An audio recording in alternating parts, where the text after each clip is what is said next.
आदित्य, चंदन, सुरेंद्र, रवि सिंह, सभी को बहुत नमस्कार। एमपी भिंड से जय माता दी दिख रहे हैं मुझे वीर। सभी को दुर्गाष्टमी की बहुत बहुत शुभकामनाएं। आज हमारे यहाँ पर बल्कि अभी हमारे तो अष्टमी को जैसे फास्ट बोलते हैं, तो घर वाले कन्या बुलाते हैं ना, तो कन्या कंजक बोलते हैं उसे दिल्ली में। कंजक बैठती हैं, तो अभी मैं तो पूड़ी हलवे और चने का जो प्रसाद बनता है उसका आनंद ले रहा था। लेकिन आप लोगों की क्लास थी, उससे पहले भी क्लास थी, तो बीच में जो 5-7 मिनट मिले उनमें मामला जो है पूरी स्पीड के साथ किया गया। मशरक से गुड मॉर्निंग। बाबा विश्वनाथ की नगरी काशी वाराणसी से आपको दंडवत प्रणाम कर रहे हैं। शुभम पाठक जी नमस्कार। पाठक जी नमस्कार। राजेश किशोर शर्मा जी कह रहे हैं गुड मॉर्निंग। अमित कह रहे हैं राम राम। रणवीर कह रहे हैं good morning sir. Good morning. Verma कह रहे हैं जय माता दी। हाँ देखो वर्मा जी देखते हैं, मैं फिर तिलक वर्मा जी आ जाती है आजकल। अरे भारत में बड़ी समस्या है। तिलक वर्मा भाई ने हमारे बनाया, मैं जिताया। कल से मैं देखा हूँ फेसबुक पे पोस्ट घूम रही है कि क्षत्रिय समाज के तिलक वर्मा के बेहतरीन प्रदर्शन पर शुभकामनाएं। किसी पे नीचे लिखा हुआ है कुछ और, क्षत्रिय समाज के तिलक वर्मा जी के बेहतरीन प्रदर्शन से बहुत बहुत शुभकामनाएं। किसी में कुछ किसी ने कहा कि ये टाइटल ब्राह्मण लगाते हैं, ब्राह्मण तिलक वर्मा के से। ये भारत में बड़ी समस्या है। कोई बंदा बढ़िया कुछ कर दे तो क्या करते हैं लोग उसमें अपना कनेक्शन ढूंढने लगते हैं अच्छा करने पे। जब कोई व्यक्ति बाहर सड़क पे मान लो गरीब घूम रहा हो, पूरा गांव मान लो एक ही बिरादरी का होता है, उस गांव में सारे लोग अमीर नहीं होते, उसमें गरीब होते हैं, तभी नहीं सोचते कि भाई इनके घर में पढ़ने वाले बच्चे हैं, अभी थोड़ा आर्थिक स्थिति ऐसी नहीं है, तो अभी हमारी बिरादरी का तो थोड़ा सा पैसे की सपोर्ट करके इसे थोड़ा सा बच्चे से पढ़ाई कर लें, थोड़ा सा सपोर्ट करें। तो पढ़ने लगेंगे तो ठीक है, वापस कर देंगे, वो नहीं करेंगे। तो ये भारत में कई बार मुझे इतना सी आती है। देश के आजादी को 75 साल हो गए हैं और हम अभी उसमें घूम रहे हैं। और सो कोड हम लोग पढ़े लिखे हैं, 80% से लिटरेसी रेट हो गई भारत की। खैर चलो अब आते हैं आज की क्लास में। आज की क्लास में कल हमने मैग्नेटिज्म चैप्टर चल रहा है, बहुत आराम से पढ़ रहे हैं तसल्ली से। मैंने पहले कहा था कि चैप्टर थोड़ा स्लो आराम से पढ़ाऊंगा मैं, धीरे धीरे बात करते हुए, ठीक है। उसके बाद जो भी चैप्टर आएंगे, अगर आपके बच्चे हैं क्योंकि एक दो बच्चे पढ़ाना भी है, तो फिर कोई बात नहीं, जो नए बैच हैं वो सारे के सारे आसान ही लगेंगे। इलेक्ट्रिसिटी और मैग्नेटिज्म, जिस बच्चे ने 2 चैप्टर समझ लिए, समझ जाना कि बाकी हर चैप्टर से हलवा लगेगा। बाकी हर चैप्टर में इन 2 के बराबर की 50% भी मेहनत नहीं करनी पड़ेगी, तो सारा खेल इसी पे है, ठीक है। चलो आरबी जेई की वैकेंसी बहुत बढ़िया, रेलवे आज फॉर्म से मिल रहा है, मैं बस पेपर ले ले, वैकेंसी तो निकल रहा है। चलो लाइव ट्राई कर रहे हैं, चलो बहुत बढ़िया। अब बेटा क्वेश्चन से मैं आज की शुरुआत कर रहा हूँ। ये अच्छा क्वेश्चन है दोनों, इनके आप सीधा आंसर याद कर लेना, हालांकि मैं आपको समझाऊंगा अभी। ये गलत कराने के लिए आता है क्वेश्चन। ये क्वेश्चन मेरा बेटा पहले ये है कि मेरे पास में एक वायर है और इन दोनों वायर में सेम डायरेक्शन में करंट जा रही है। तो अगर मेरे पास में 2 वायर हो और इन दोनों में सेम दिशा में करंट चल रही हो, मान लो I1 I2 करंट जा रही है, अगर 2 तारों में सेम ही दिशा में करंट चल रही हो, तो दोनों एक दूसरे को आकर्षित करेंगे कि प्रतिकर्षित, अट्रैक्ट करेंगे कि रिपेल। श्रीनाथ यादव भाई क्या हिल गया तुम्हारा थोड़ा सा? आज मैं लाइव पढ़ाई कर रहा हूँ तो क्या करें, प्रसाद बांट दें तुम्हारे नाम का, ऐसा कंजक तुम्हारे नाम की बढ़ा दें। जब से आया क्लास में आज मैं लाइव पढ़ाई कर रहा हूँ, जैसे लग रहा है कि एक बार में अलग से कुछ नोटिस निकलवाना पड़ेगा। एक और आया कह रहा है सर मैं आपको नॉलेज के लिए बता दूं कि मैं एमए इंग्लिश हूँ। अगर भाई ये बच्चा कह रहा है कि नॉलेज के लिए बता दूं मैं एमए इंग्लिश हूँ, क्या करें? बढ़िया सही है, चलो बताओ।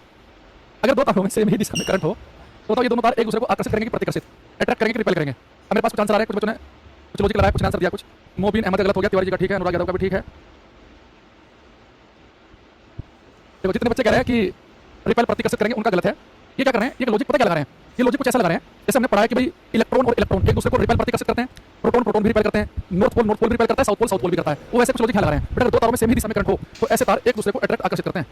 अभी अट्रैक्शन क्यों होता है इनके बीच में पैदा, अब उसमें हम समझेंगे। बस आपको पहले तो आंसर याद कर लो कि 2 तारों में एक ही दिशा में करंट है तो एक दूसरे को अट्रैक्ट करेंगे, एक दूसरे को अपनी तरफ को खींचेंगे, फोर्स लगाएंगे। अगर 2 तार ऐसे हो कि उनमें विपरीत दिशा में करंट हो तो रिपेल प्रतिकर्षित करते हैं। क्यों, अभी उसको आ जाएंगे। पहले इनके आंसर याद कर लो क्योंकि पेपर में तो आपको आंसर ही बताना है। तो 2 तारों में अगर विपरीत दिशा में करंट है तो एक दूसरे को रिपेल प्रतिकर्षित करते हैं, दूर दूर फेंक के मारेंगे। एक ही दिशा में है तो अट्रैक्ट करेंगे। देखो ऐसा क्यों हो रहा है, सबसे पहले देखो इस तार में जब करंट जाएगी तो हमने क्लास में आपको बताया कि अगर किसी तार में करंट जाए, पहले कमेंट हटा दूं मैं, 2-4 जो मान नहीं रहे क्लास में। अब देखो अब जैसे जो कमेंट करना करते रहो, हमने हटा दिया सामने से। देखो बेटा किसी तार में करंट जा रही है तो आपको पता है किसी तार में करंट चलेगी, तो हम सभी जानते हैं कि भैया किसी तार में करंट चलती है, ये क्या हो गया, किसी तार में जब करंट चलती है तो उसके आसपास एक चुंबकीय क्षेत्र पैदा होता है, मैग्नेटिक फील्ड। तो सीधे तार में करंट जा रही हो तो चुंबकीय क्षेत्र कैसे निकालते हैं, दाहिने हाथ के अंगूठे का नियम। अंगूठे का नियम का काम करता है, तार सीधा हो उसमें करंट जा रही हो तो चुंबकीय क्षेत्र कहां पैदा होगा। अब देखो इस तार में करंट जा रही है, हमने अंगूठे को कर्ल करूंगा तो उंगली अंदर घुसेंगी, इस तरफ जो चुंबकीय क्षेत्र होगा वो क्या होगा, अंदर की तरफ, यानी कि कागज के तल में अंदर की तरफ। तो कागज के तल में अंदर की तरफ। फिर ये दूसरा तार जो है ये पहले वाले तार के चुंबकीय क्षेत्र में रखा हुआ है। जब तार में करंट पैदा होती है तो आप सबको पता है कि करंट तो चुंबकीय क्षेत्र पैदा करती है। तो जो पहले वाला तार मैंने लिया यहाँ पे, ये वाला तार, तो इसमें करंट जा रही है, रखा, उंगली को हमने कर्ल किया, अंदर को इधर से उंगली अंदर घुसेंगे, बाहर निकलेंगे, इधर चुंबकीय क्षेत्र अंदर की तरफ। अभी दूसरे वाला जो तार जिसमें करंट है चुंबकीय क्षेत्र में रखा हुआ है, तो मैंने आपको बताया किसी तार में धारा हो उसे मैग्नेटिक फील्ड चुंबकीय क्षेत्र में रख दो, उसको तो फोर्स लगता है। कितना फोर्स लगता है, F = IBL sin थीटा या IL vector cross B vector. अब देखो जिस तार में दूसरे वाले में जो करंट है इसे चुंबकीय क्षेत्र में रखा हुआ है तो फोर्स किधर को लगेगा, तो पहले की तरफ उंगली करो जहां करंट पास कर रही है, करंट जा रही है, इस वाले तार में ऊपर उंगली कर ली, ऊपर चुंबकीय क्षेत्र का अंदर की तरफ को हथेली कर ली तो अंगूठा तो इधर की तरफ आ रहा है, इस तार पे फोर्स लगेगा इधर की तरफ को। अच्छा अब एक चीज करते हैं, इस तार में करंट थी तो इसके आसपास चुंबकीय क्षेत्र पैदा हुआ इधर। अब इस वाले तार में जो करंट है अब इसके चुंबकीय क्षेत्र पैदा होगा, करंट की डायरेक्शन में अंगूठा करो, अब उंगली को कर्ल करोगे इधर चुंबकीय क्षेत्र होगा कागज के तल में बाहर की ओर। तो यहाँ पे चुंबकीय क्षेत्र है वो कागज के तल में बाहर की ओर है, यहाँ पे चुंबकीय क्षेत्र है वो कागज के तल में बाहर की ओर है। अब ये वाला तार जिसमें करंट पास कर रही है इसमें फोर्स किधर को लगेगा, जिधर करंट चले तो उंगली कर लो, और चुंबकीय क्षेत्र किधर कागज के तल में बाहर की ओर, पतली का फेस बाहर की ओर, तो फोर्स कहां लगेगा, इस वेदर को। यानी दोनों तार एक दूसरे को अट्रैक्ट आकर्षित कर रहे हैं। एक्चुअली में क्या होता है, 2 तार मेरे पास में है, इसमें भी करंट है, तो इसमें जो करंट है उसके से चुंबकीय क्षेत्र पैदा हुआ, तो ये वाला तार उस चुंबकीय क्षेत्र में फोर्स लगा इधर को, इसमें करंट उसके से चुंबकीय क्षेत्र पैदा होगा, तो ये वाला तार चुंबकीय क्षेत्र में कैसे फोर्स लगा इधर को, तो दोनों एक दूसरे को अट्रैक्ट कर रहे हैं, आकर्षित कर रहे हैं। तो यहां से मैं पता चला ये, क्योंकि हमने क्या किया, अगर आपके पास आई कि नहीं आई मैं दोबारा बता देता हूं, इस चीज को मैं दोबारा कर देता हूं। मैंने कहा कि मेरे पास में 2 वायर है, एक ये और एक ये। तो हमने क्या देखा कि इसमें भी करंट जा रही है, इसमें भी करंट जा रही है। अगर किसी तार में करंट हो तो उसके आसपास चुंबकीय क्षेत्र पैदा होता है, तो इस तार में जो करंट है उसके चुंबकीय क्षेत्र की दिशा क्या होगी, करंट डायरेक्शन में अंगूठा रखा, उंगली अंदर की तरफ घुस रही है, या चुंबकीय क्षेत्र अंदर की तरफ को, इस तरफ चुंबकीय क्षेत्र अंदर की तरफ है। अब ये जो तार है ये चुंबकीय क्षेत्र में रखा हुआ है तो इसे फोर्स कैसे लगेगा, फोर्स के डायरेक्शन के लिए हमें पता है अगर तार में करंट हो तो फोर्स के लिए हम ये वेक्टर वाला तरीका अपनाते हैं।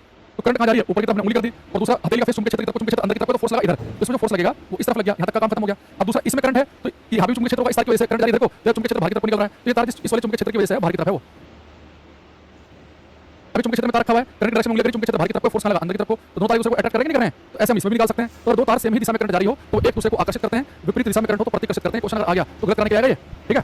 कागज के तल पर बाहर वाला समझ में नहीं आया, मतलब पास पीछे क्लास देख लेना आ जाएगा, ठीक है। तो अगर दो तारों में एक ही दिशा में धारा है तो एक दूसरे को आकर्षित करेंगे, और विपरीत दिशा में करंट है तो रिपल प्रतिकर्षित करेंगे। ये बात यहाँ तक कि आपको क्लियर हुई कि नहीं हुई, जो शुरू से सारी क्लास ले रहे हैं उनके बारे में पूछना चाह रहा हूं मैं। तो भाई आपको पता चल रहा है कि बाहर की ओर क्यों आए, इस वाले तार में करंट है तो इसमें करंट डायरेक्शन मैंने उठा किया, और इधर जब मैं देखूंगा तो चुंबकीय क्षेत्र अंदर की तरफ आ रहा है। अब इस तार में जो करंट है मैंने उधर को उठा किया, तो यहाँ पे जब उंगली को कर्ल करूंगा तो चुंबकीय क्षेत्र बाहर की तरफ निकल रहा है, बाहर वाला सिंबल होता है, अंदर वाला ये होता है, सब कुछ बड़ा तो रखा है, ठीक है। एक बच्चा कह रहा है कि अपने देश में ऐसी स्थिति बन गई कि एमए इंग्लिश वाले को ग्रुप डी का फॉर्म भरना पड़ रहा है, वो इसलिए हमारे देश में एमए इंग्लिश करना या बीए करना कोई बहुत बड़ा काम नहीं है। कोई बच्चा 12वीं के बाद फॉर्म भरते केवल पेपर देने चला जाए तो डिग्री उसके पास भी है। तो हमारे देश में डिग्री लेना कोई इंटेलेक्चुअल होना या समझदार होने की निशानी नहीं है। ये कोई तुम ये कोई यहाँ कैम्ब्रिज यूनिवर्सिटी से या उससे नहीं पढ़ रहे हो, या आपने मान लो जेएनयू से रखा है, या मान लो आईआईटी से मास्टर डिग्री की हुई है। भारत में कितनी छोटी ऐसी बच्चा फॉर्म भरता है, पेपर देने चला जाता है, उसे क्या लगता है कि मेरे पास तो बीए एमए मैंने बीकॉम कर रखा तो मेरे पास तो डिग्री आ गई। डिग्री का होना, नॉलेज का होना, इसका कोई आपस में कोई संबंध नहीं है भारत में। तो आपको पता है कि आपने एमए इंग्लिश की कैसे की होगी वो कितना पता होगा, तो उस चक्कर में जाओ कि मेरे पास डिग्री इकट्ठा करने से कुछ नहीं है। नॉलेज का पेपर निकालो, आप ग्रुप डी का भरो फॉर्म, आप सीजल का फॉर्म भरो, यूपीएससी का भरो, आपको क्वालिफाइड हो, ग्रेजुएशन चाहिए उसमें, गलती आपकी क्या ग्रुप डी का फॉर्म भर रहे हो, ग्रेजुएट ग्रुप डी का फॉर्म भरना पड़ रहा है। इतनी वैकेंसी निकलती है सीजल की भरो, रेल भरने स्टेशन मास्टर की भरो, भाई किसने रोका तुम्हें, यूपीएससी का फॉर्म डालो, इतने बैंक के फॉर्म निकलते हैं वो डालो। तो आई टू से लेफ्ट और राइट साइड में डिफरेंट अंदर कैसे, भाई पता नहीं कैसे, छोड़ो इसे। अब यहाँ पर हम लिखेंगे इलेक्ट्रिक मोटर, 4 बार एक ही बात बता दी है, इलेक्ट्रिक मोटर, वैद्युत मोटर, वैद्युत मोटर। इसमें आपको 2 बात याद रखनी है।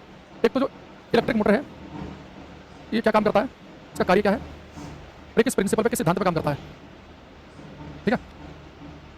अब आते हैं यहाँ पर, चलो इलेक्ट्रिक मोटर देखो क्या है। आप घर में मोटर होगी पानी वानी भरने के लिए, टंकी में आप क्या करते हैं, आप स्विच ऑन करते हैं, आपने स्विच ऑन किया, करंट चली, वो करंट मोटर में चली, मोटर में गई, तो जैसे करंट मोटर के अंदर जाएगी तो मोटर घूम जाएगी। यानी कि मोटर का काम क्या है कि वो इलेक्ट्रिक एनर्जी को, इलेक्ट्रिसिटी को ले रही है, और मोटर क्या घुमा देगी, इसका जो पंखा लगा पंखा घूम जाएगा, या पानी को उठाने तो पानी को उठा देगी। यानी मोटर क्या रही है, वो इलेक्ट्रिक एनर्जी ले रही है, वैद्युत ऊर्जा को ले रही है, उसे किस में बदल रही है, मैकेनिकल एनर्जी में। तो ये पंखे का घूमना या पानी को उठाना मैकेनिकल एनर्जी, यांत्रिक ऊर्जा कहलाती है। तो मोटर का काम क्या होता है कि इलेक्ट्रिसिटी ली, इलेक्ट्रिक एनर्जी ली, उसे लेकर किस में बदल दिया उसने, मैकेनिकल एनर्जी में, यांत्रिक ऊर्जा में। यहाँ पर लिखेंगे इसका काम क्या है, इलेक्ट्रिक मोटर का, it converts electric energy into mechanical energy. Hindi में लिखेंगे यह है वैद्युत ऊर्जा को, यह वैद्युत ऊर्जा को यांत्रिक ऊर्जा में बदलती है। तो वैद्युत मोटर का वर्क ध्यान रखना, ये कई बार आपने देखा होगा, प्रीवियस में आ चुका है। एक सेकंड है, एक सेकंड।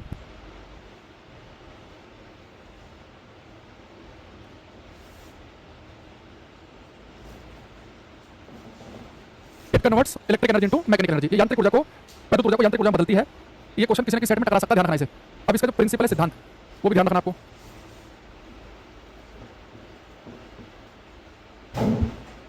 अरे याद कर लोगे, इलेक्ट्रिक एनर्जी मिली मोटर को, इलेक्ट्रिसिटी ली, इलेक्ट्रिसिटी को पी गया, और फिर क्या करा, कुछ काम करके देगा, मैकेनिकल एनर्जी बदल दिया। अच्छा इसका प्रिंसिपल क्या है, ये बच्चा क्या था, आप बहुत भाई रूड वे नहीं है। अब उस बच्चे ने पूछा कि भाई मैंने एमए इंग्लिश की है तो मुझे ग्रुप डी का फॉर्म क्यों भरना पड़ रहा है। मीठी मीठी बातें करने के लिए बहुत सारी कर सकता हूँ, लेकिन जो हकीकत है वो पता है मैंने, पता आप सबको भी है। अब आपको बुरा लग रहा है किसी को तो भाई मैं उसको कुछ कर नहीं सकता हूँ। मेरा काम क्या है, सही बात बताना है ना। मैं यहाँ पे खड़े होकर 5 मिनट 10 मिनट सरकार को गाली देने लग जाऊँ, देश की दुर्दशा ये है, दुर्गति ये है, ऐसे वैसे। तो आप वही सुनना चाह रहे हैं तो मैं स्वाद स्पीच दे सकता हूँ, मेरे से बड़े भाषण नहीं दे पाओगे तुम, तो वो दे सकता हूँ, पर जो हकीकत है उसे भी तो महसूस करना पड़ेगा। हम अपनी गलती नहीं मानते हैं, हम गलतियाँ ढूंढने लगते हैं दूसरों की, ये हमारे साथ बड़ी समस्या है। यहाँ जाओ चलो प्रिंसिपल पे, तो उसका प्रिंसिपल क्या है, जब आप अपने घर में स्विच दबाते हो ना भाई, ये करंट चली मोटर के अंदर घुसी। अब मोटर में आपको पता है कि उसके अंदर चुंबक लगी होती है, मैग्नेट होती है, इनमें एक मैग्नेटिक फील्ड है, चुंबकीय क्षेत्र। अब चुंबकीय क्षेत्र के अंदर जो मोटर की जो वायरिंग है, जो कॉपर की तार उसमें रहती है, तो उनमें करंट जाएगी। तो आप सबको पता है कि जब किसी तार में करंट होती है और वो तार किसी चुंबकीय क्षेत्र में हो तो बल लगता है, हमने आज भी पढ़ा है। अगर किसी तार में करंट हो और वो तार किसी चुंबकीय क्षेत्र में हो तो बल लगेगा। तो मोटर कैसे घूमती है, मोटर घूमती इस वजह से है क्योंकि मोटर में जब करंट जाएगी तो करंट तारों के अंदर से गुजरती है, तो करंट तार में से गुजरेगी तो वहां पे चुंबक लगी हुई है, तो चुंबकीय क्षेत्र के से बल लगेगा। तो उसका प्रिंसिपल ये है कि जब किसी धारावाही चालक को एक चुंबकीय क्षेत्र में रखा जाता है तो बल का अनुभव करता है, तो उस बल के अनुभव की वजह से मोटर घूम जाती है, वो समझ रहे हैं। तो यहाँ पर लिखेंगे कि प्रिंसिपल क्या है, when A current carrying conductor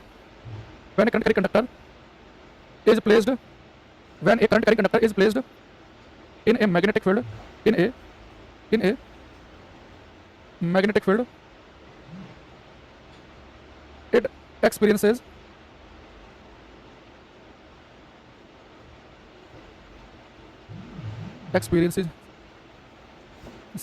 force.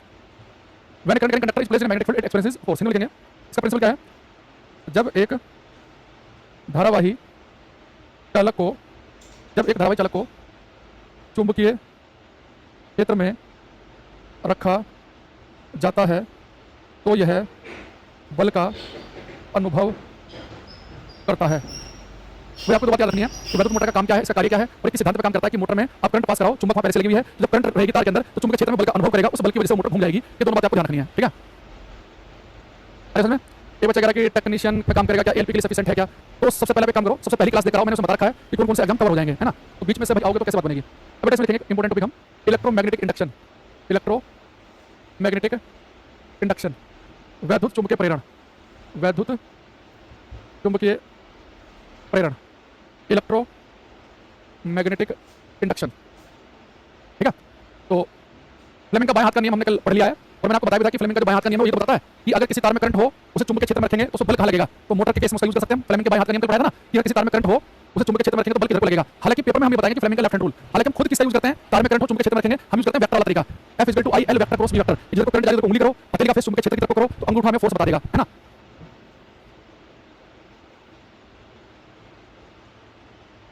ये बच्चा इलेक्ट्रिसिटी प्रीवियस की आपने पीडीएफ नहीं दिया, काम करता हूं भाई, मैं भूल जाता हूं, मैं डेली सोचता हूं वो दूंगा, मैं अभी सेंड कर देता हूं अगर मेरे पास मोबाइल में होगी ना। आप लोगों की बिल्कुल सही बात है, एक सेकंड रुको, मेरे पास मोबाइल में होगी तो मैं अभी भेज दूंगा।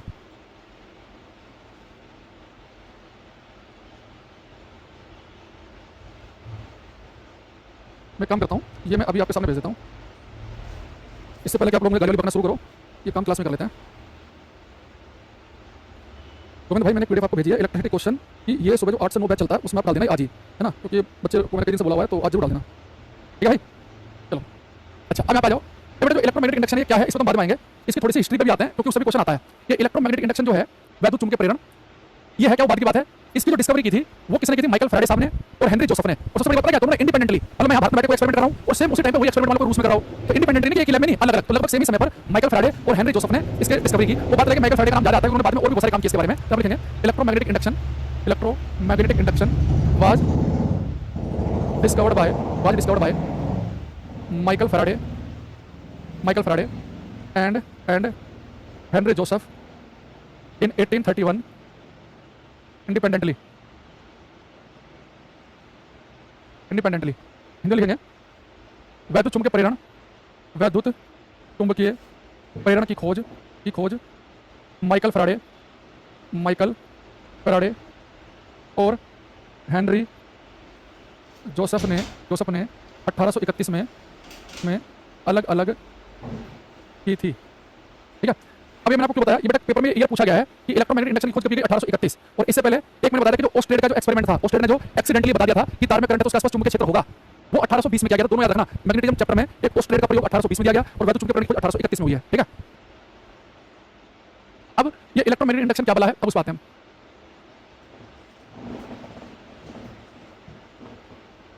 देखो तो पीडीएफ कहाँ मिलेगा, आप सेंड कर रहे हैं, वो नोट सेक्शन मिलेगा, आपका जो बैच है उसके नोट सेक्शन में आप जाओगे ना, वहाँ पे मिल जाएगा आपको नोट सेक्शन में, ठीक है। ठीक, देखो ये इलेक्ट्रोमैग्नेटिक इंडक्शन में ध्यान सुनना क्या है। आप याद करो जब ओस्ट्रेड ने गलती से एक एक्सपेरिमेंट किया था कि तार में करंट है तो उसके आसपास चुंबकीय क्षेत्र पैदा हो जाएगा, मैग्नेटिक फील्ड, तो फैराडे और हेनरी जोसेफ ने सोचा कि अगर तार में करंट है, अगर करंट चुंबकीय क्षेत्र को पैदा करिए, मैग्नेटिक फील्ड को आया, एक सेकंड,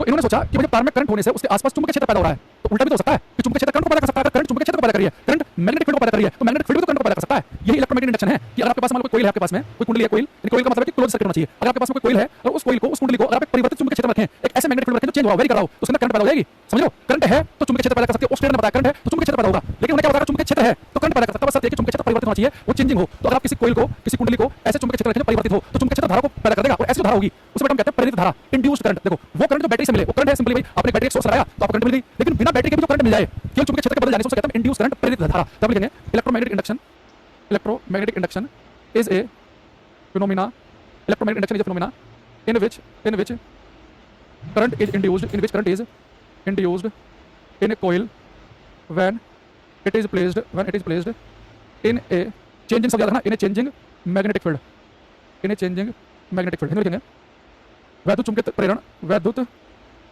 प्रेरण एक युक्ति है जिसमें किसी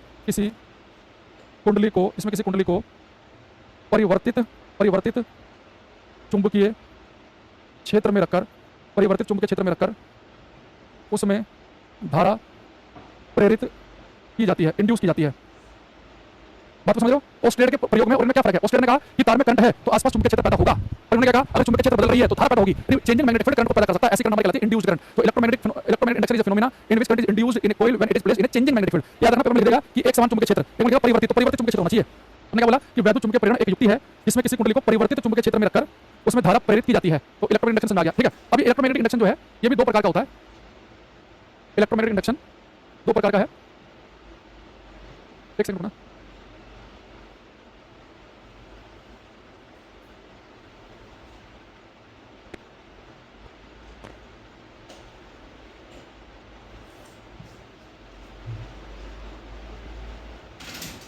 आज भाई क्या हो रहा है कि मैं घर पे हूँ अकेला ना, क्योंकि आज पूजा का काम है, हमारे नीचे पूजा प्रोग्राम चल रहा है। पहले वहाँ गए हैं, अब घंटी बज रही है। कभी कोई आ रहा कि जी बेटी को भेज देना, हमारे में छोटी बेटी है 3 साढ़े 3 साल की, तो ना कन्या उठाते हैं, टन टन टन टन। आपकी क्लास में आज ये चल रहा है, 4 बार जा चुका हूँ बार। अच्छा, जो इलेक्ट्रोमैग्नेटिक इंडक्शन है ये हमारे पास है दो प्रकार का। एक होता है सेल्फ इंडक्शन, स्वप्रेरण, एक होता है म्यूचुअल इंडक्शन। म्यूचुअल इंडक्शन, अन्योन प्रेरण, ठीक। तो सेल्फ इंडक्शन क्या है? सेल्फ इंडक्शन में क्या होगा कि हमारे पास एक कोइल होगी, एक कुंडली होगी। जैसे मैंने क्या किया यहाँ पे एक कोइल ले लिए, ठीक। ये मान लो गैल्वेनोमीटर लगा हुआ है, करंट की प्रेजेंस बताने के लिए गैल्वेनोमीटर होता है। और यहाँ पे आपने क्या चाहिए, एक मैग्नेट ले लिया, ठीक। ये इसका मान लो नॉर्थ पोल है, ये साउथ है। अब मैंने आपसे कहा कि वैद्युत चुंबकीय जो प्रेरण है, इलेक्ट्रोमैग्नेटिक इंडक्शन है, इसमें क्या होता है कि आप किसी कुंडली में करंट को प्रेरित कर सकते हैं, पैदा कर सकते हैं, उसे परिवर्तित चुंबकीय क्षेत्र में रखा जाए। अब वो चुंबकीय क्षेत्र कैसे परिवर्तित होगा, आप ये बताओ। ये मान लो यहाँ पे आपने कोइल को फिक्स कर लिया, एक कुंडली यहाँ रखी है, यहाँ पे आपने मैग्नेट ली, और ये मैग्नेट यहाँ पर, जैसे मैग्नेट को भगा के यहाँ पे लेके आओगे, तो जैसे मैग्नेट इसके नजदीक आएगी, जब दूर होती है तो यहाँ पे चुंबकीय क्षेत्र कम होगा। वैसे तो चुंबक है कि लोहा आपके पास यहाँ है तो उतना फोर्स लगेगा ना, जैसे चुंबक लोहे के नजदीक आएगी तो तुरंत पड़ जाता है, ये नजदीक आने पे चुंबकीय क्षेत्र बढ़ेगा। तो आपने क्या कुंडली में रखा है और इस मैग्नेट को ऐसे आसपास कर रहे हैं, क्योंकि मैग्नेट नजदीक ला रहे हैं, दूर ला रहे हैं, नजदीक ला रहे हैं, दूर ला रहे हैं, नजदीक दूर, तो लगातार चुंबकीय क्षेत्र परिवर्तित कर रहे हैं। यानी मैग्नेट जो है आप क्या कर रहे हैं, इस मैग्नेट को आप इसके नजदीक लाओगे तो मैग्नेट फील्ड बढ़ेगा, दूर ले जाओगे तो घटेगा। यानी जो कुंडली है, जो कोइल है, ये परिवर्तित चुंबकीय क्षेत्र में आ गई। तो जैसे आप किसी एक कुंडली को, किसी कोइल को फिक्स करके उसके आसपास चुंबक को आगे पीछे करेंगे तो ये परिवर्तित चुंबकीय क्षेत्र में आ गई। चुंबकीय क्षेत्र बढ़ रहा है, घट रहा है, परिवर्तित हो रहा है, तो उसके अंदर करंट इंड्यूस हो जाएगी। या पे काम ये कर सकते हैं कि आप क्या करो, इस मैग्नेट को फिक्स कर लो। मैग्नेट को ना मैं आगे करूंगा ना मैं मैग्नेट को पीछे करूंगा। आप एक काम कर सकते हैं, ये जो आपने कोइल ली है, ये जो कुंडली ली, इस कोइल को इसके आगे पीछे करो, कभी कोइल इसके नजदीक ले जाओ, कभी दूर ले जाओ। अब चुंबक यहाँ की है तो चुंबक के नजदीक आएगी कुंडली, तो स्ट्रॉन्ग मैग्नेटिक फील्ड में, दूर जाएगी तो वीक में, strong week, strong week, strong week, तो परिवर्तित चुंबकीय क्षेत्र में उसमें करंट पैदा हो जाएगी। तो सेल्फ इंडक्शन में क्या होता है, सेल्फ यहाँ पे एक ही कोइल होगी, उस कोइल को पकड़ो, चुंबक के आसपास लेके जाओ, या कोइल को रोक लो, चुंबक को आसपास लेके जाओ, तो ये परिवर्तित चुंबकीय क्षेत्र होगा, उसकी वजह से करंट पैदा होगी। ये सेल्फ इंडक्शन है। तो सेल्फ इंडक्शन की मैं आपको डेफिनेशन लिखवा देता हूँ, मैंने बैच में यूज की थी, बड़ी शॉर्टकट में डेफिनेशन, तो यूज कर देते हैं, मिल जाए तो। मुझे पुकारो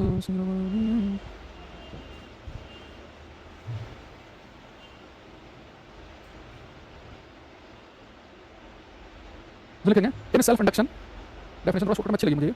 इन self induction current is induced in a coil by motion of magnet and keeping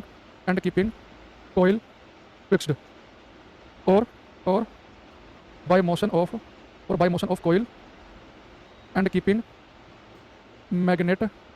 Hindi में लिखा रहा हूं, पहले ये समझना। हमने लिखा in self induction current induce, कैसे करंट इंड्यूस होगी, in coil by motion of magnet, magnet का मोशन कराओ, and keeping coil fixed, coil को मैंने फिक्स कर दिया, कोइल फिक्स है और मैग्नेट का मोशन कराया हमने, या बाय मोशन ऑफ कोइल को मोशन कराओ, एंड कीपिंग मैग्नेट फिक्स्ड। यानी कि या तो आप क्या करो, इस कोइल को फिक्स करो, चुंबक को आगे पीछे करो, तो चुंबकीय क्षेत्र परिवर्तित हो गया, या एक काम करो, इसे फिक्स कर लो, चुंबक को इसे आगे पीछे कर लो, तो मेरा सेल्फ इंडक्शन है। और सेल्फ इंडक्शन में हिंदी में जो डेफिनेशन बनेगी, एक भी लिख लेते हैं ये वाली। सब प्रेरण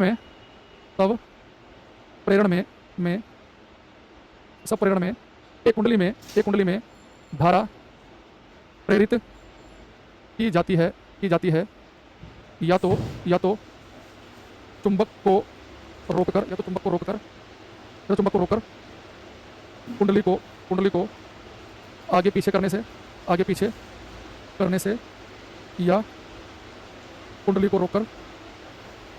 कुंडली को रोककर चुंबक को आगे पीछे करने से। ये बात तो समझ पा रहे हैं कि सब प्रेरण जो है सेल्फ इंडक्शन में क्या करते हैं, धारा कैसे इंड्यूस करते हैं, या तो चुंबक को रोक दें और कुंडली को आगे पीछे करें, या कुंडली को रोक दें और चुंबक को आगे पीछे करें। तो लिखा हमने कि सेल्फ इंडक्शन में हम करंट कैसे इंड्यूस करेंगे कि आप कोइल को, इस कुंडली को फिक्स करके चुंबक को आगे पीछे करो, या फिर क्या करो, इस चुंबक को फिक्स करके कुंडली को आगे पीछे करो। ये बात यहाँ तक समझ आई कि नहीं आई है, ये बताओ मुझे, ठीक है। अरे हाँ ना, पहले एक बच्चे को करने दो ब्लॉक, ये फालतू एक ही कमेंट बार बार रिपीट करना, ये बिल्कुल बर्दाश्त से बाहर है। यहाँ तक बच्चों को आगे समझ में, बताओ मुझे, हाँ ना।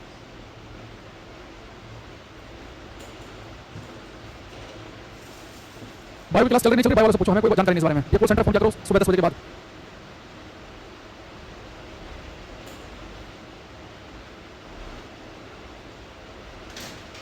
हो गया, आसान है। अच्छा हाँ, मैग्नेटिक पोल कोई फर्क नहीं पड़ेगा, ये साउथ पोल नॉर्थ करो, साउथ करो, चुंबक को आगे पीछे करना है, ये चुंबक को कैसे आगे पीछे करना है। तो म्यूचुअल इंडक्शन में क्या होता है, इसमें बेटा म्यूचुअल में होती है दो कोइल। म्यूचुअल इंडक्शन में जैसे कि ये आपने कोइल ली और इस कोइल में बेटा मान लो कि है करंट, ये बैटरी लगी हुई है, इसके अंदर करंट जा रही है और इस करंट वैल्यू को कम करने के लिए हम क्या करते हैं, रियोस्टेट का यूज करते हैं। रियोस्टेट का सिंबल जो है बढ़िया से बना लेते हैं। देखो ये बेटा मैंने कोई ली, यहाँ मैंने एक बैटरी लगा दी है, बैटरी ये प्लस ये माइनस। ये रियोस्टेट का मतलब क्या होता है, इसे कहते हैं धारा नियंत्रक। इसका मतलब ये होता है कि इस धारा नियंत्रक को आगे पीछे सरका के ना, इसमें क्या कर सकते हैं, करंट पास करेगी, उसकी वैल्यू को चेंज कर सकते हैं। करंट की वैल्यू चेंज करूंगा मैं, अगर ज्यादा करंट होगी कोइल में तो स्ट्रॉन्ग मैग्नेटिक फील्ड होगा, कम होगी करंट तो वीक होगा। यानी करंट की वैल्यू को लगातार रियोस्टेट से हम चेंज करेंगे तो मैग्नेटिक फील्ड भी लगातार चेंज होता रहेगा। यानी मैं क्या करूंगा, पहले एक कोइल लूंगा जिससे करंट पास कर रही है ऑलरेडी, और रियोस्टेट क्या करेगा, रियोस्टेट को हम इसे आगे पीछे करके करंट की वैल्यू को कम ज्यादा करेंगे तो मैग्नेटिक फील्ड बदलता रहेगा। अब इसके पास में मैं एक दूसरी कोइल रख दूं जिसके अंदर कोई बैटरी लगी हुई, इसमें हमने यहाँ पे गैल्वेनोमीटर रखा है। तो हमने क्या देखा कि अगर मैं एक कोइल में करंट की वैल्यू को कम ज्यादा करूं, करंट को कम ज्यादा करूंगा, चुंबकीय क्षेत्र बदलेगा, तो इसके अंदर भी अपने आप से करंट आ जाएगी। यानी कि जैसे यहाँ पर कोई बैटरी नहीं थी लेकिन चुंबक को आगे पीछे किया, उसके अंदर करंट आ गई। यहाँ पे इसके अंदर कोई बैटरी नहीं थी लेकिन इसमें मैंने आगे पीछे किया, करंट आ गई। ऐसे ही एक कोइल में तो करंट है लेकिन दूसरे में कोई बैटरी नहीं है, लेकिन इसके अंदर करंट कैसे आएगी, इसके अंदर करंट इंड्यूस कैसे होगी। अगर मैं इसके अंदर जो रियोस्टेट है, जो धारा नियंत्रक है, उसकी हेल्प से करंट को कम ज्यादा करूंगा तो ज्यादा करंट स्ट्रॉन्ग मैग्नेटिक फील्ड, कम करंट वीक, यानी कि मैग्नेटिक फील्ड चेंज होगा। और चेंजिंग मैग्नेटिक फील्ड में कोई चीज आप रखोगे तो उसके अंदर तो करंट पैदा हो जाती है। ठीक है, तो यहाँ पे इसके रेफरेंस लिखेंगे इन mutual induction, in mutual induction, in mutual induction A current is induced in a coil by placing it near a current carrying another coil in which current changes, पहले ये समझो, हिंदी बताऊंगा अभी। मैंने क्या लिखा कि इन म्यूचुअल इंडक्शन, म्यूचुअल सुनते पहले दिमाग में रखना कि दो कोइल होंगी, एक में करंट होगी बैटरी की वजह से, दूसरे में मुझे पैदा करनी है। इन म्यूचुअल इंडक्शन एक current is induced in coil, इसमें करंट इंड्यूस करेंगे, पैदा करेंगे by placing it near a current carrying another coil, जैसे दूसरे करंट कैरिंग कोइल के नजदीक रखे, इन विच करंट चेंजेस, तो इसमें करंट की वैल्यू चेंज होगी तो यहाँ पे मैग्नेटिक फील्ड चेंज होगा तो उसमें करंट पैदा हो जाएगी। तो अननोन परिणाम में एक कुंडली में धारा प्रेरित की जाती है जब इसे अन्य धारावाही कुंडली के नजदीक रखा जाता है जिसमें धारा का मान लगातार बदल रहा हो। अब हिंदी में डेफिनेशन में लिखूंगा, पहले डायग्राम बना लो एक बार। ये रियोस्टेट का यूज किया जाता है करंट की वैल्यू चेंज करने के लिए, यहाँ पे लिखेंगे कि सब परिणाम की डेफिनेशन थी, अननोन परिणाम कर लेता हूं। अननोन प्रेरण में एक कुंडली में धारा प्रेरित यानी कि इंड्यूस करना, अननोन प्रेरण में कुंडली में धारा प्रेरित की जाती है जब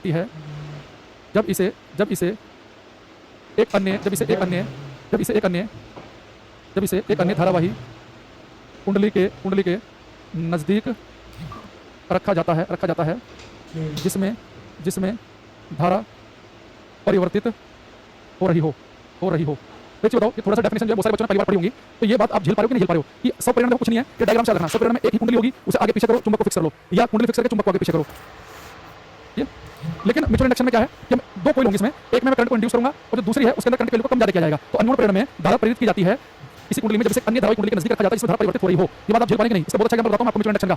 आजकल बहुत सारी गाड़ी ऐसी आ रही है, इन गाड़ियों में वायरलेस चार्जिंग आपने देखी होगी, देखा आपने गाड़ी ऐसी वायरलेस चार्जिंग होती है। जैसे कि ये मेरे पास मोबाइल है, मैं बस क्या करूंगा, जहां पे आगे जैसे मैं गाड़ी चला रहा हूं यहाँ पे, तो आगे खाली जगह से होती है ना, जब मोबाइल से रख देते हैं, तो बस मैं अपना मोबाइल वहां पर रख दूंगा, ये अपने आप चार्ज हो जाएगा। आपको सर ऐसे कैसे हो जाएगा कि चार्ज कैसे होगा कि इसके अंदर आपने कोई कनेक्टर लगाया, ना कुछ किया, तो वायरलेस चार्जिंग कैसे काम करती है। देखिए बताओ, मेरे फोन को अगर मुझे बैटरी को चार्ज करना है तो इसके अंदर करंट पास करानी है, तो उसमें पता क्या करते हैं, जो आजकल वायरलेस चार्जर आ रहे होते हैं, वहां पे क्या होता है, वहां पे मैग्नेटिक फील्ड लगातार चेंज हो रहा होता है। तो मैग्नेटिक फील्ड लगातार चेंज हो रहा होगा, उस चेंजिंग मैग्नेटिक फील्ड में जैसे मैं अपना मोबाइल रख दूंगा तो इस मोबाइल के अंदर करंट इंड्यूस होगी, उस इंड्यूस करंट से चार्ज होता है। तो आपसे पूछे कि जो वायरलेस चार्जिंग है ये किस प्रिंसिपल पे काम करती है, म्यूचुअल इंडक्शन के प्रिंसिपल पे काम करती है। कि लगातार क्या होगा कि जहां पर भी आप अपना मोबाइल रख रहे हैं वहां पे लगातार मैग्नेटिक फील्ड वेरी कर रहा होता है, क्योंकि अंदर ना उसका जो करंट जो उसके अंदर सर्किट बना होता है उसका करंट लगातार बदलती है, तो मैग्नेटिक फील्ड बदलेगा। आपको नहीं दिखेगा अंदर सर्किट में काम हो रहा है, आपने बाहर से अपना मोबाइल रख दिया तो चेंजिंग मैग्नेटिक फील्ड में आपका मोबाइल रखा है, तो चेंजिंग मैग्नेटिक फील्ड में आपका मोबाइल रखा होगा, करंट इंड्यूस हो जाएगा। दूसरा ट्रांसफार्मर, मैंने एक दिन बताया था आपको कि ट्रांसफार्मर किस पे काम करता है, ट्रांसफार्मर में दो कोइल होती है, वो भी म्यूचुअल इंडक्शन पे काम करता है। तो वायरलेस चार्जिंग का काम हो या ट्रांसफार्मर हो, ये बहुत अच्छा एग्जांपल है, इसके पेपर में आ सकते हैं। तो पेपर में ट्रांसफार्मर तो कई बार आया है, लेकिन मुझे लगा किसी न किसी पेपर में वायरलेस चार्जिंग पूछने वाला है, वो कभी पूछ सकता है, तो इसे ध्यान रखना। ठीक है, अब यहाँ पे चीज देखेंगे हम, बहुत काम की। आप कहेंगे सर ये ठीक है, आपने कोइल फिक्स, ये आपने कोइल को फिक्स किया, इस मैग्नेट को आसपास लेके आ रहे हैं, तो मैग्नेटिक फील्ड बदला, इसमें करंट पैदा होगी, लेकिन जो करंट पैदा होगी उसकी डायरेक्शन का पता कैसे चलेगा कि करंट किस डायरेक्शन में पैदा होगी। उसके लिए लिखेंगे, बड़ा इंपॉर्टेंट है लेंज का नियम, लेंज लो, लेंज का नियम। लेंज का जो नियम है इसका हम यूज करते हैं to find the direction of induced current, प्रेरित धारा का मान ज्ञात करने में। जो लेंज का नियम है प्रेरित धारा का मान ज्ञात करने में इसका यूज करते हैं, वो कैसे, इसे लाइन बनाएगी लेंज के नियम से और भी ज्यादा इंपॉर्टेंट है। बेटा मेरे पास में एक मैग्नेट थी, ये इसका नॉर्थ पोल है, ये साउथ पोल, ये कोइल है, ये गैल्वेनोमीटर लगा इसके अंदर। ठीक, अब लेंज का नियम कहता है कि किसी कुंडली में धारा प्रेरित होगी, जो इंड्यूस करंट होगी, पता है ना, इंड्यूस करंट वो करंट है जो बिना बैटरी के पैदा हो। ये कौन बच्चा है बेवकूफ, ये रियासू, उनका सुन रहे हो, पिछले आधे घंटे से इंड्यूस करंट चल रहा है क्लास में, इंड्यूस करंट क्या होती है। अब देखो लेंस सामने क्या हमारे से इन्होंने कहा कि किसी कुंडली में जो करंट इंड्यूस होगी, जो धारा प्रेरित होगी, इंड्यूस करंट का मैंने बताया कि वो करंट जो चेंजिंग मैग्नेटिक फील्ड की वजह से पैदा हो जाए, ना कि बैटरी की वजह से। यहाँ पर आपने कोई सोर्स लगाया, बैटरी लगाई, फिर मैग्नेटिक फील्ड के बदल जाने से जो करंट पैदा हो, सकता है इंड्यूस करंट। अच्छा दूसरी चीज, ये जो इंड्यूस करंट है इसकी डायरेक्शन देखो कैसे होगी। तो लेंज ने बड़े प्यारी बात बताई कि जो इंड्यूस करंट है, जो प्रेरित धारा है, ये इस प्रकार से उत्पन्न होती है कि अपने पैदा होने के कारण का विरोध करती है, जिस वजह से पैदा हुई उसी का विरोध करेगी। आप हो गया क्या बात हुई, ये इंड्यूस करंट जिस वजह से पैदा हुई उसका विरोध करेगी। जब उसका मतलब क्या है, तो एक बताओ, ये आपने क्या किया, ये चुंबक जो है इसके नजदीक लेके आए, तो जैसे आप इसके नजदीक चुंबक लेके आओगे, तो अभी मान लो कि यहाँ पर रखी है ये कुंडली, ये चुंबक हाथी का चुंबक इसके आप नजदीक लेके आओगे, यानी कि चुंबक क्षेत्र को बढ़ा रहे हो, तो ये करंट इसके अंदर क्यों पैदा हो रही है, चुंबक क्षेत्र के बढ़ने की वजह से। तो ये विरोध करेगी, चुंबक क्षेत्र बढ़ना नहीं चाहिए, क्योंकि मैं बढ़ने के पैदा हो रही हूँ, मैग्नेटिक फील्ड को चेंज करके चुंबक नजदीक आई, इसके मैग्नेटिक फील्ड के आसपास ज्यादा हो गया, मतलब पहले इसके आसपास मैग्नेटिक फील्ड 0.1 टेस्ला, चुंबक नजदीक आने से हो गया 0.1 0.5, तो ये पैदा क्यों होगी, चुंबक क्षेत्र के बढ़ने से। तो इसका विरोध करेगी, तो विरोध कैसे कर सकती है, इसमें करंट ऐसे पैदा होगी कि चुंबक को नजदीक लेके आ रहे हो, यहाँ पे साउथ पोल है, तो साउथ पोल नजदीक आ रहा है, तो इसमें करंट ऐसे पैदा होगी कि करंट इसमें इधर वाला जो कोइल है, इस कोइल का इधर वाला पोल जो साउथ पोल की तरफ करे, और साउथ पोल की तरफ करे, करंट क्लॉकवाइज डायरेक्शन में जाएगा, पता है इसमें करंट कैसे पैदा होगी, इसमें करंट ऐसे पैदा होगी कि जिसमें जो करंट है वो क्लॉकवाइज डायरेक्शन में चलेगा, करंट क्लॉकवाइज डायरेक्शन में चलेगा, जैसा आप देख रहे हैं करंट क्लॉकवाइज डायरेक्शन में फ्लो कर रही है, यानी कि कौन सा पोल बनेगा, साउथ पोल, और साउथ पोल रिपेल करेंगे, यानी कि ये करंट ऐसे पैदा होगी कि इधर साउथ पोल बने ताकि रिपेल करे, यानी जिस वजह से पैदा हो रही थी इंड्यूस करंट कि चुंबक के नजदीक आने से पैदा हो रही है, उसका विरोध कर रही है, यानी तो दूर भाग।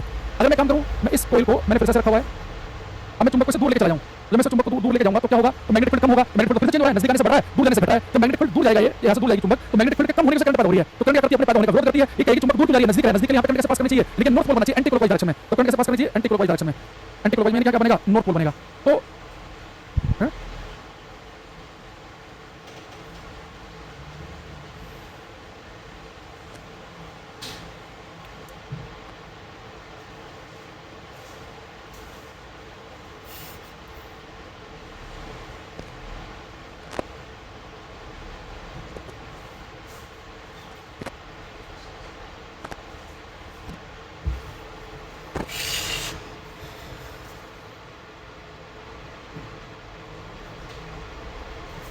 ठीक है, यानी कि जो करंट पैदा होगी वो इस प्रकार से पैदा होगी कि वो अपने पैदा होने का विरोध करेगी, यानी कि जब चुंबक इसके नजदीक आएगी तो ये चाहिए कि चुंबक इसके नजदीक ना आए, तो करंट पैदा होगी क्लॉकवाइज डायरेक्शन ताकि साउथ पोल बने, इसका विरोध करे, जो दूर जाएगी चाहिए दूर ना जाए, तो नॉर्थ पोल बनेगा, यानी कि एंटी क्लॉकवाइज डायरेक्शन में करंट जाएगी। तो ऐसे क्वेश्चन आता है कि जो लेंज का जो नियम है, ठीक है, तो लेंज का जो नियम है वो किस सिद्धांत पर काम करता है, याद रखने के लिए यहाँ पर रखना कि लेंज का नियम ऊर्जा संरक्षण के नियम पर काम करता है। तो लास्ट लाइन लिखेंगे आज की, मुझे बाबा जाना पड़ा था, क्लास खत्म करें, लास्ट लाइन के साथ लिखेंगे, Lenz law works on law of conservation of energy.